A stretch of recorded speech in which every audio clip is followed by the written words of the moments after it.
Greetings and welcome to week 8. I wanted to apologize for the video last week. Presumably something went terribly wrong and the video did not post. So my apologies for week 7 or the lack thereof of week 7 video that was something that you all could actually hear. And unfortunately, my computer has too much stuff on it, so it ain't working on my computer either. And I tried it at work, and I'm just not. I don't know. So, last week 7 was a mute point. That's what I'm going to call it because I was not successful at. I wasn't successful at the video. Anyways, I wanted to remind you all that grades are current and up to date, and I appreciate all of your discussion boards for week 7.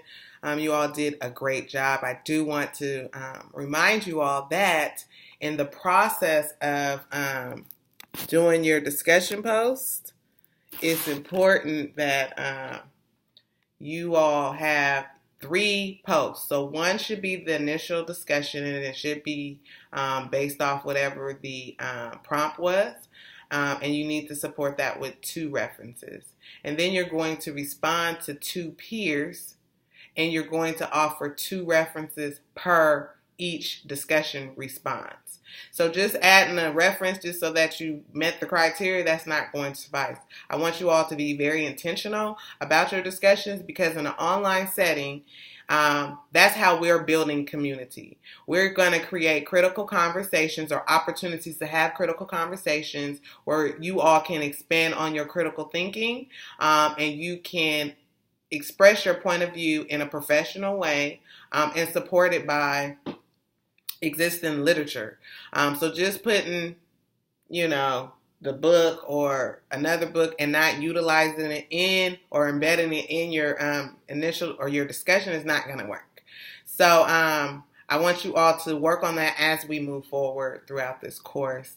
In addition, for this week, all you all have is a quiz on chapters 5 through 8, and it's like 10 questions that are multiple choice. And you have to read chapter 10. And so I kind of want to talk a little bit about chapter 10. I'm excited. I love this chapter, probably one of my favorite chapters of this book. But we're going to be talking about community assessments and the different strategies that we can use to empower. I think learning how to empower others to empower themselves is probably one of the most invaluable skills that you can have, right? Because I feel so good when I could be the biggest cheerleader for somebody else. And until they're able to accept that, okay, I do have this in me. I just needed somebody to help me get it out. So that's the biggest part of learning the tools to empower. And I think part of that is understanding the sources of power and where they emerge from, right? So there are a variety of sources of power. We could talk about communication. We could talk about wealth. We could talk about status. We could talk about reputation and decision making. And so in many of the organizations that you all will do your field practicum in, and maybe even some of the organizations that you have helped others, solicit for support, there are power players there, right? There are people that are at the table making all these decisions. So it's important that we understand what that is going to look like, and we can identify the various sources of power and appraise the potential sources of where they're going to emerge from. So this could range from individuals and the positions that they hold. There's a different status associated with each position that you're in that, where it describes power, right? So it's important for us to understand how diversity characterizes and shapes the human experience because we want people to have a human experience and we want it to be thoughtful. We want it to be ethical. We want it to be humane, right?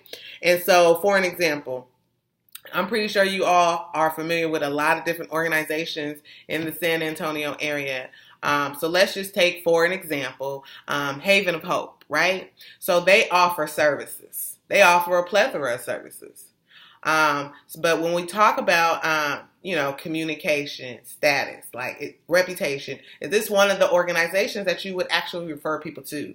Does their reputation speak for itself? Are they really doing what they need to do? And so in this chapter, we're going to talk about the 12 dimensions of community assessment.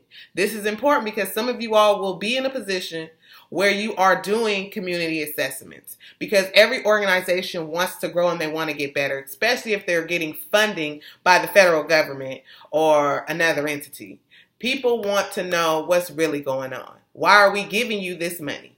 Are you all doing what you said that you were going to do, or are you just doing whatever, right, for the funding, right? So in the 12 dimensions of assessment, it's a tool that a lot of organizations use to self-correct and figure out how we can be most impactful to the individuals that we're going to serve. So that tool is a great tool. And for me, it helps you to understand what your role will be as a direct practitioner. Like a lot of us will do direct services, right? We'll work one-on-one with individuals, maybe families. And that's from the micro perspective. And then you have the meso, and then you have the macro. And for me, all those entities work together.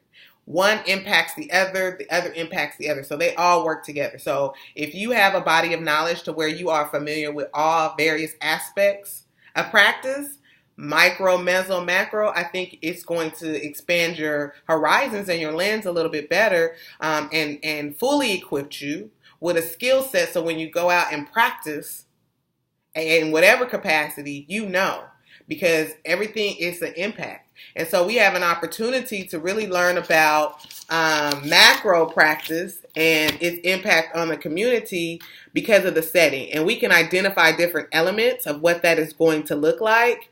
And it's significant because we are going to be the conduits in terms of rendering services to others in some capacity. Some people may just want to do policy, and that's cool, but you got to understand the people, those power people who are creating programs and services, they are at the table. And you're at a table in a whole different way on the macro level, right? Because now you're the one creating the policies. Over there in Austin, you're one of those power players.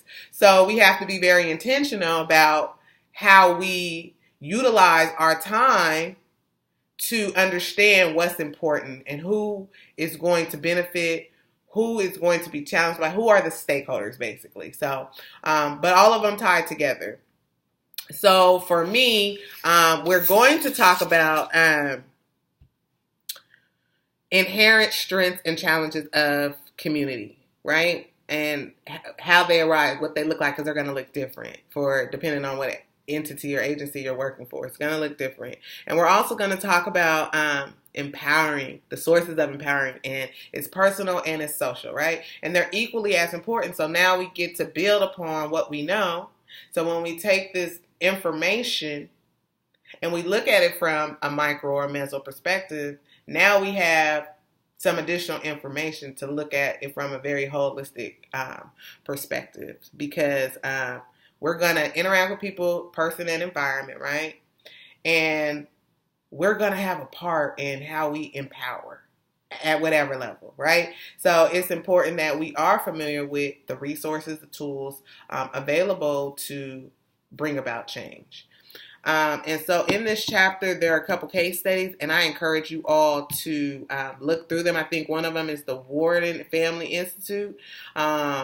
And so it talks about citizenship and empowering youth. That one's pretty great. But I want you all to consider what your role is as a social worker from the micro, macro, meso level, right? What is your role? And what legacy are you going to leave based on that? And I think that having this holistic perspective gives you an opportunity to see, like, I really want to do micro, I really want to do meso, I really want to do macro.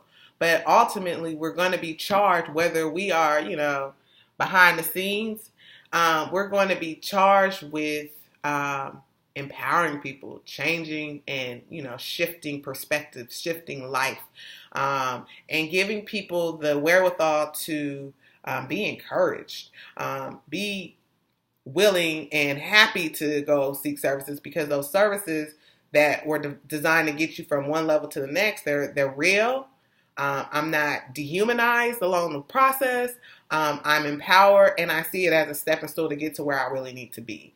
I think from the macro perspective, it gives us that opportunity to look at it. Is it a systemic thing? Is the system broken? What can we do to fix it? Because it all ripples and it all impacts everybody in some way, shape, or form anyway. So having a body of knowledge to understand what that looks like is critical. In this chapter, we'll also talk about mapping.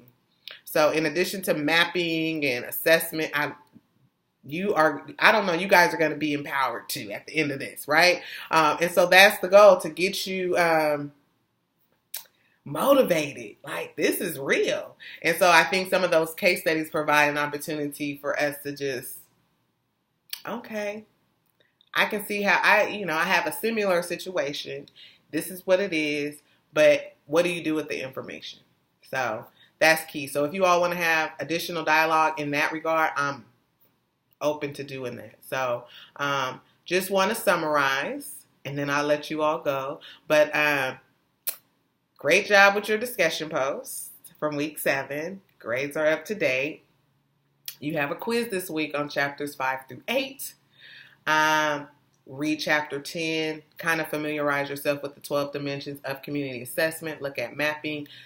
Look at sources of empowering. Kind of look at the case studies and try to put yourself in that situation, or a personal example that you have knowledge of. So whether that's somebody in your family, whether that's a friend, look at that. And based on the information that you gained, what do you expect to look different? Like, what would you do differently based on the information you now have? And then I think that's it. So enjoy your week, and then look forward to touching bases with you all soon. Have a great day.